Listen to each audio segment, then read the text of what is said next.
झारखंड में सरकार गिराने की साजिश के आरोप में पुलिस ने 3 लोगों को गिरफ्तार किया था। जैसे ही 3 लोग गिरफ्तार हुए उसके थोड़े ही देर बाद झारखंड मुक्ति मोर्चा की तरफ से प्रेस कॉन्फ्रेंस किया गया और सीधे बीजेपी पर निशाना साधा गया और कहा गया कि कई राज्यों में जिस तरह से बीजेपी प्रयास कर रही है या फिर प्रयास कर चुकी है सरकार गिराने का, वही प्रयास अब झारखंड में किया जाने लगा है। लेकिन शाम ढलते ही इस मामले में एक नया मोड़ आ गया और यह बात निकलकर सामने आई कि जिन 3 लोगों को पुलिस ने गिरफ्तार किया है उसमें 2 लोग, एक अमित सिंह और निवारण महतो, दोनों ऐसे क्षेत्र से आते हैं या फिर ऐसे परवरिश से आते हैं जो ऐसा काम नहीं कर सकते, ये परिवार का दावा था। निवारण महतो के परिजनों का कहना है कि वह बोकारो में फल बेचने का काम करते हैं और अमित सिंह के परिजनों का कहना है कि वह मजदूरी का काम करते हैं। अब बीजेपी का इस मसले पर क्या कुछ कहना है, यही जानने के लिए हम आए हुए हैं और हमारे साथ झारखंड के प्रदेश प्रवक्ता बीजेपी के प्रतुल सहदेव जी हैं। प्रतुल जी, यह जो आज दिन भर पूरा प्रकरण चला, हालांकि कल से ही उसके बाद आज सुबह अखबारों में खबर छपी और सोशल मीडिया में लगातार टीवी चैनलों में ये खबर चली कि सरकार गिराने की साजिश रची जा रही थी। झारखंड मुक्ति मोर्चा के केंद्रीय महासचिव की तरफ से बयान आया कि यह बीजेपी की तरफ से साजिश की जा रही थी। अब शाम ढलते जिस तरह से 3 में 2 लोग को बताया जा रहा है कि एक फल बेचने वाला और दूसरा मजदूरी करने का काम करता है, क्या सचमुच में ये तीनों लोग आप लोगों के लोग थे? देखिए, ये प्रथम दृष्टया ये सिस्टम का गरीबों के साथ किया गया एक क्रूवल जोक, एक क्रूर मजाक दिखता है। अब अगर एफआईआर को आप देखेंगे तो एफआईआर में जिन 3 लोगों का नाम है, जैसा आपने बताया महतो और अमित सिंह, इनके परिजनों ने तो सामने आकर, हमने भी मीडिया के माध्यम से देखा, कहा कि उसमें से एक फल विक्रेता है, एक दैनिक मजदूरी करता है बोकारो स्टील प्लांट में, और इनको पुलिस ने 2 दिन पहले उठाया था, जैसा उनके परिजनों का कहना था, बोकारो से। उसके बाद इनकी रिकवरी रांची में हुई और इनके परिजनों को कहा जाता रहा कि किसी मामले में इनकी पूछताछ हो रही है। और एफआईआर में आप देखेंगे तो सिर्फ 2 लाख रुपए की रिकवरी की बात हुई है, 3 मोबाइल की रिकवरी की भी बात हुई है और इन पर देशद्रोह का भी मुकदमा लगा दिया गया। अब आप सोचें कि सर्वोच्च न्यायालय ने कहा कि वो महात्मा गांधी जी और तिलक जी के समय में देशद्रोह का मामला अंग्रेज़ों के द्वारा प्रयोग किया जाता था, तो इस पर सरकार को सोचना चाहिए। और उसके बाद यहाँ की राज्य सरकार जो है वो इस तरह का मामला फिर से दर्ज कर रही है। हमें प्रथम दृष्टया जो लगता है, हालांकि ये इन्वेस्टिगेशन का मसला है, जैसी मीडिया से खबरें आ रही हैं कि ये पूरा एक फर्जीवाड़ा है।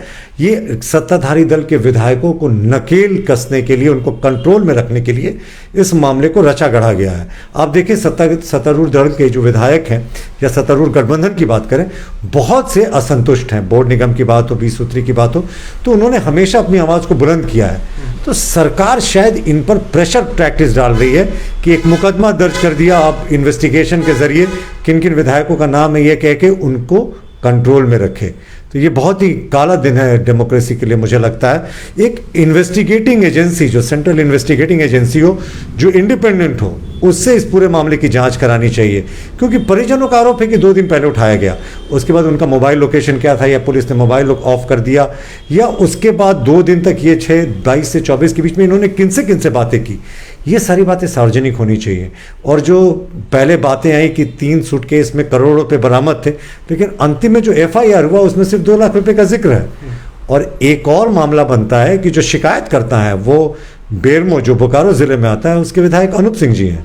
और इसमें 3 में से जो 2 लोग गिरफ्तार हुए हैं वो भी बोकारो जिले के रहने वाले हैं। हमें लगता है सरकार जो हर एक मुद्दे पे नाकाम रही है, वो सिर्फ और सिर्फ अपनी नाकामियों को छुपाने के लिए ये षड्यंत्र की साजिश का एक पूरा फिल्म का बहुत ही घटिया पटकथा इन्होंने रचा है। लेकिन इसका जिक्र तो आप लोग ही पहले करते रहे हैं, चाहे वो मधुपुर का उपचुनाव हो, चाहे दुमका का उपचुनाव हो, या फिर बेरमो का उपचुनाव हो। इन तमाम जगहों पर आप बीजेपी के बड़े नेताओं ने कहा है कि इनको जिताइए, और क्योंकि सरकार उसके बाद चुनाव के बाद हमारी बननी है। आज सुप्रियो भट्टाचार्य ने जो प्रेस कॉन्फ्रेंस किया उसमें भी इस बात का जिक्र किया। देखिए, हम तो अभी भी मानते हैं, हम अपनी बात से कभी हटे नहीं हैं कि इस सरकार के गठबंधन के घटक दलों में इतने ज़्यादा इंटरनल कॉन्ट्रडिक्शंस हैं, आंतरिक विरोध है, कि ये सरकार मुझे नहीं लगता अपना टर्म पूरा करेगी। और आप ऐसे भी देखें, आज़ादी के बाद से कांग्रेस के समर्थन से चलने वाली किसी दूसरे दल के मुख्यमंत्री के नेतृत्व वाली सरकार ने कभी अपना टर्म पूरा नहीं किया, कोई इसका एक उदाहरण नहीं। तो हेमंत सोरेन अपवाद होंगे, इसकी मुझे बहुत ज़्यादा संदेह है इस पे। लेकिन जिस तरीके से ये फर्जीवाड़ा का मामला लग रहा है, न्याय तक पहुंचने के लिए, इस मामले की तह तक जाने के लिए एक सेंट्रल एजेंसी से जांच कराने की आवश्यकता है, क्योंकि जो पुलिस है वो राज्य सरकार के प्रेशर में काम करेगी और राज्य सरकार अपनी नाकामियों को छिपाने के लिए, जैसा मैंने पहले भी कहा, ये सिर्फ ध्यान डिफ्लेक्ट करने का एक बड़ा षड्यंत्र है। लेकिन बीजेपी के किसी भी बड़े नेता या फिर बीजेपी प्रदेश बीजेपी की तरफ से जो हर दिन प्रेस रिलीज जारी होता है, ऐसा तो कोई खंडन नहीं किया गया कि इसमें बीजेपी की कोई संलिप्तता नहीं है। नहीं, इसमें अगर उन्होंने बीजेपी के बारे में एलिगेशन लगाया, क्या बयान है, इसे हम लोगों ने डिटेल में नहीं देखा। लेकिन आधिकारिक प्रवक्ता होने के नाते मैं आपको बोल रहा हूँ कि ये सिर्फ इन्होंने प्रथम दृष्टया जो लग रहा है, मैं फिर से रिपीट करता हूँ, ये इन्वेस्टिगेशन का पूरा मामला है। प्रथम दृष्टया लगता है कि सरकार ने अपनी नाकामी को छिपाने के लिए दो गरीब लोगों को, जैसा उनके परिजनों का भी आरोप है, दो गरीब लोगों को गिरफ्तार कर लिया, 3 लोगों की गिरफ्तारी हुई है और सब बहुत मामूली लोग हैं। और आप देखें ऑन द लाइटर साइड सिर्फ 2 लाख रुपए की रिकवरी हुई है। 14-15 विधायक चाहिए सरकार को अस्थिर करने के लिए, तो इन्होंने 10,000 रुपये की कीमत लगाई है विधायक की, जो अपने आप में हास्यास्पद है। तो आपको लगता है कि जो सरकार 1.5 साल से अधिक का समय हो गया, काम ठीक से नहीं कर पाई, वो नाकामी छुपाने के लिए ऐसा की है? लेकिन ऐसा कैसे हो सकता है कि बोकारो के 2 लोग हों और शिकायतकर्ता भी बोकारो के हैं, तो फिर इस बात से कैसे इनकार किया जा सकता है? क्योंकि जो चीज़ बरामद हुई है उसमें इस बात का भी जिक्र किया गया है कि फ्लाइट का टिकट बरामद हुआ है, उसका PNR नंबर वगैरह सब दिया गया है और बताया गया है कि किस तरह से यहाँ से विधायकों को जाना था। देखिए, अगर आप FIR देखेंगे तो बहुत चतुराई से इन्होंने PNR नंबर जरूर मेंशन किया है, लेकिन उस PNR से किसने किस दिन यात्रा की, कौन कौन विधायक थे, ये कहीं मेंशन नहीं है। जबकि प्राइमा फेसी पुलिस के इन्वेस्टिगेशन में ये सारी बातें आ गई होंगी, किन विधायकों ने कब ट्रैवल किया, लेकिन इसको पूरे तरीके से गोल कर दिया गया है। हमारा मानना है कि सिर्फ विधायकों पर प्रेशर बनाने के लिए, इनके अपने विधायकों पे इनको डर लगता है कि इनकी सरकार में आंतरिक विरोध के कारण कोई प्रॉब्लम ना हो, तो ये सारा कुछ रचा गया है। मतलब बीजेपी की तरफ से कोई प्रयास नहीं किया जा रहा है कि सरकार को अस्थिर किया जाए या अपनी सरकार बनाई जाए? किसी भी निर्वाचित सरकार को डिस्टेबलाइज करने की भारतीय जनता पार्टी कभी कोशिश नहीं करती है। लेकिन कोई अगर अपनी पार्टी छोड़कर आना चाहता है और राहुल गांधी के नेतृत्व को स्वीकार नहीं करता, तो हम उसे क्या रोक कर कहेंगे कि आप हमारे पार्टी में ना आए? अच्छा। तो ये तो उनका प्रॉब्लम है, उनका इंटरनल प्रॉब्लम है। अगर उनकी लीडरशिप इतनी कमजोर है कि उनके विधायक उनकी लीडरशिप को नहीं मानते हैं, तो इसमें हमारा क्या लेना देना? आपके इस बात से लग रहा है कि कांग्रेस के जो विधायक नाराज हैं वो आप लोगों से संपर्क कर रहे हैं? नहीं, बिल्कुल नहीं। हम लोगों से क्यों संपर्क करेंगे? वो तो अपने आला कमान से जाते हैं, दिल्ली में मिलते हैं और उसके बाद सरकार के विरोध में बयान देते हैं। आप देखिए, 4 महिला विधायकों ने भी खुलकर कहा कि जो पुलिस है वो पुलिस अच्छे से काम नहीं करी और ये पुलिस स्टेट बन गया है, उनके ऊपर FIR हो रहा है। देखिए, इस सरकार में क्या हो रहा है, ये सरकार में अवैध बालू, अवैध कोयला, ट्रांसफर, पोस्टिंग, यही सारा का गेटिंग सेटिंग खेल चल रहा है। जो जितने वायदे इन्होंने किए थे वो गिनाने की आवश्यकता नहीं है। इनका जो नवीनतम वादा था 23 जून को कि 1 महीने के भीतर विज्ञापन प्रकाशित होगा सारी विसंगतियों को दूर करके, माननीय मुख्यमंत्री जी का, वो भी एक बार से गलत साबित हुआ। तो इस सरकार को हम बार बार कहते हैं, हमारा कोई इंटरेस्ट नहीं है सरकार को डिस्टेबलाइज करने में, लेकिन इनके अपने विधायक ही इनकी सरकार से संतुष्ट नहीं है। वो दिल्ली जाकर इनके खिलाफ अपनी आवाज़ बुलंद करते हैं, तो इसमें हम क्या कर सकते हैं? दिल्ली जाते हैं तो क्या बीजेपी के बड़े नेताओं से भी मुलाकात होती है? कई बार खबर निकल कर सामने आती है कि चाहे वो कांग्रेस के विधायक हो या फिर JMM के नेता हो, उनकी मुलाकात बीजेपी के नेताओं से होती है दिल्ली में। जी बिल्कुल नहीं, वो हमारे पार्टी के नेताओं से क्यों मिलेंगे? वो तो अपने आला कमान से मिलने जाते हैं और वहाँ मिलकर वो खुले तौर पर कहते हैं, कभी कोई प्रदेश अध्यक्ष के खिलाफ विक्षुब्ध हो जाता है। देखिए, कभी कांग्रेस का भी गजब का कल्चर है। सबसे पहले इनके 4 मंत्रियों ने सरकार के खिलाफ मोर्चा खोला जब IAS IPS ऑफिसर्स की ट्रांसफर पोस्टिंग हुई थी और मुख्यमंत्री से मिलकर इन्होंने अपना विरोध जताया। उसके बाद विधायकों ने मोर्चा खोला, कहा कि ये पुलिस स्टेट हो गया है। उसके बाद जो जिला अध्यक्ष थे उन्होंने प्रदेश अध्यक्ष के खिलाफ मोर्चा खोला। तो मुझे लगता है कांग्रेस पूरे तरीके से विक्षुब्ध वाले मोड में है। तो आप लोग इसी का फायदा उठा रहे हैं कि अभी सब नाराज हैं, हम लोग बीच में कुछ कर लेते हैं? हमारा इससे कोई लेना देना नहीं, ये इनका इंटरनल मैटर है। लेकिन अगर उनके विधायक उनसे असंतुष्ट हैं तो उनको संतुष्ट कराने का हमारे पास तो कोई उपाय नहीं। ये सरकार अगर कार्य करती तो इतनी असंतुष्टि नहीं होती, लेकिन हर एक मोर्चे पे ये सरकार फेल है और इन विधायकों को भी साफ लग रहा है कि उनके मांग जो थी, उन्होंने जिस कारणों से सरकार को समर्थन किया, वो पूरी नहीं हो रही है। लेकिन विधायकों की भी अगर आप बात करें तो उनके पर्सनल एम्बिशन ज़्यादा इंपॉर्टेंट है। कोई कोयला चोरी के ट्रक अगर छोड़ दिया जाता है तो उस पर नाराज़ हो जाता है, किसी को पुलिस के कार्य में बाधा डालने पर FIR किया जाता है तो वो नाराज़ हो जाता है, बालू के ट्रैक्टर को कोई छुड़ा ले जाता है तो उस पर कोई नाराज़ हो जाता है। तो ये विधायकों की भी जो नाराज़गी है ना, मुझे लगता है ये पर्सनल लेवल पे ज़्यादा है और व्यक्तिगत लेवल पे कोई मंत्री बनना चाहता है या कुछ और। अच्छा, जो नाराज विधायक चल रहे हैं जिनका नाम सामने आया और कई बार बैठक भी हुई रांची से लेकर दिल्ली तक में, उसमें कांग्रेस के ही विधायकों का नाम सामने आया। अभी जो पुलिस जिस शिकायत के आधार पर यह कार्रवाई की, ये भी कांग्रेस के विधायक हैं, जयमंगल जो बेरमो के विधायक हैं। तो ये कांग्रेस के ही विधायक जो सीन में है वो दिखते हैं, जेएमएम पूरी तरह से सीन में रहती नहीं है। तो फिर कैसे इसे माना जाए कि झारखंड मुक्ति मोर्चा और कांग्रेस दोनों ने मिलकर एक प्लान बनाया और ये स्क्रिप्ट रचा गया और उसके बाद ये मीडिया के सामने आया? देखिए, ये सर्कमस्टेंशियल एविडेंस पे तो फांसी भी हो जाती है।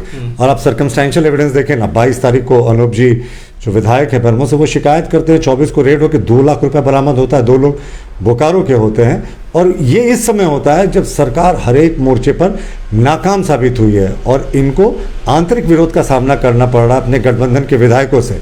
तो ये सब कुछ सर्कमस्टेंसेस ऐसा नहीं हो सकता, 2+2 4 ही नहीं 5 भी हो सकता है।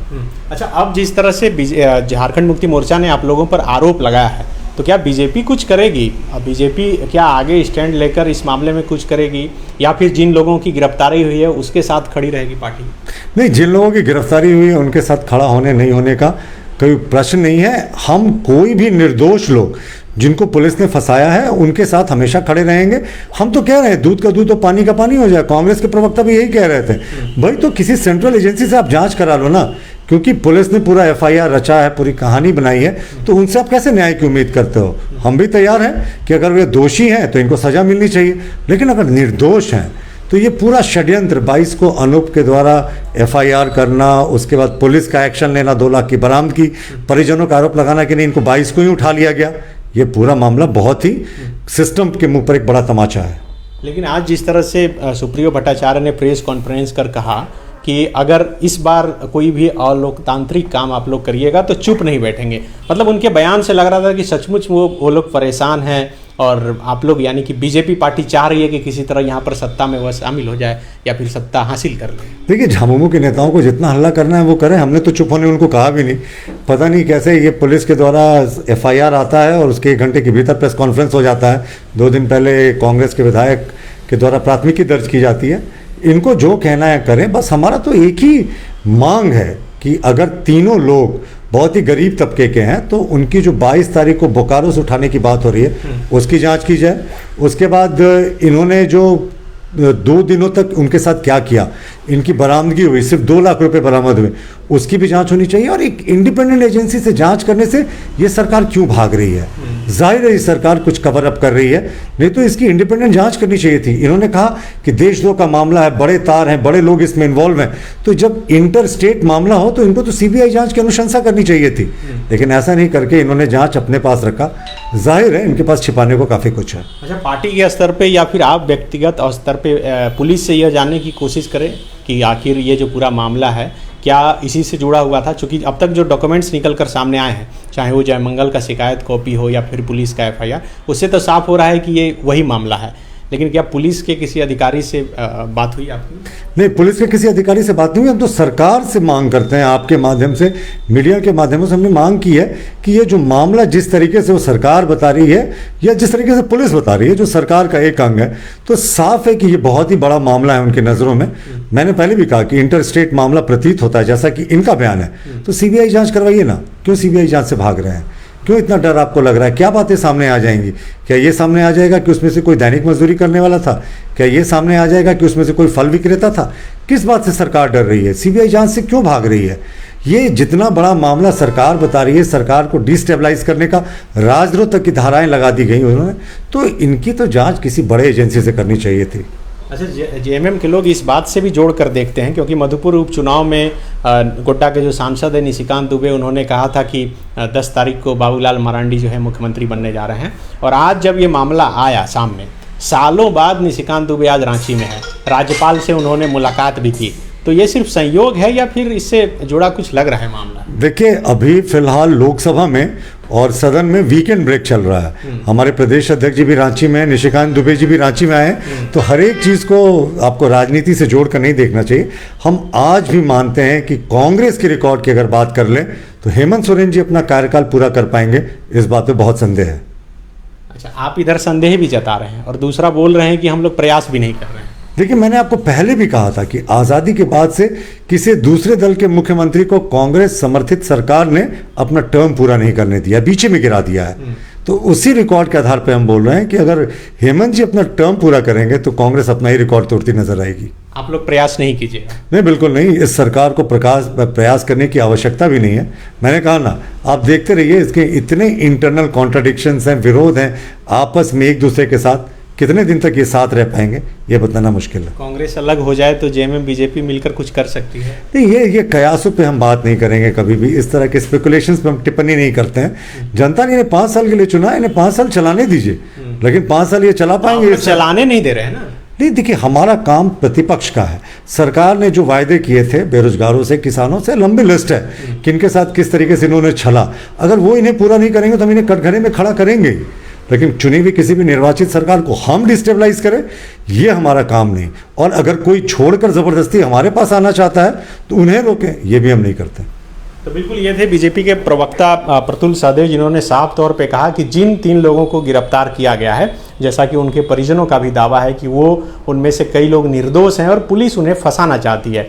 बीजेपी यह कतई नहीं चाहती कि इस चुनी हुई सरकार को वह किसी भी तरह से परेशान करे और अपनी सरकार यहाँ पर बनाए, लेकिन सरकार में खुद इतना अंतर्विरोध और अंतर्कलह चल रहा है कि उसी से यह सरकार परेशान होगी और 5 साल का कार्यकाल पूरा भी नहीं कर पाएगी। शुक्रिया।